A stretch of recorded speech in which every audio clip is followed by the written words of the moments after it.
outside. Time for the early pick four. All set. And they're off. Clean enough beginning for God's Promise, but ridden for the lead is Eastern Symphony, and Eastern Symphony shoves the neck on top. God's Promise just allowed to find his feet and move up in the clear on the outside. Down at the rail in Westerly Wind, there's not much pace on. Away in fourth is Cleon. They've gone 4 ahead of Camp Pendleton and Wild Texas Tom, and Macho Real is last. Out of the chute, onto the main track, Eastern Symphony. Reyes wanted him on the lead, and he's there now. He leads by half a length. Up on the outside, God's Promise is still on no hurry. He's racing in second. Westerly Wind is at the rail in third, followed fourth by Cleon. These top four still have 4 or 5 on the team of Camp Pendleton and Wild Texas Tom, and the trailer is still Macho Real.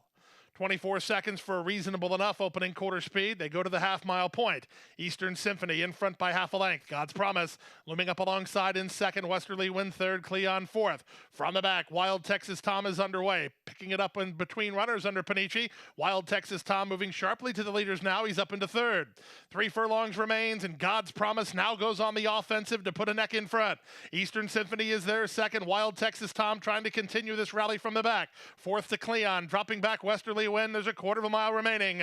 Saez sitting chilly on God's Promise through 3/4. In 1:11.4, God's Promise tries to get away. Off the turn, widening on a 3-length lead. Eastern Symphony is second, fighting the good fight down the center in Wild Texas Tom. Macho Real is on late. He's got a shot for a placing, but he has no shot to catch God's Promise, who's long gone. God's Promise at 1-2 under light handling gives Louis Saez an early double sweep. Second, Wild Texas Tom. Third, Eastern Symphony, and then Macho Real. Cleon for the high 5 at 138 flat.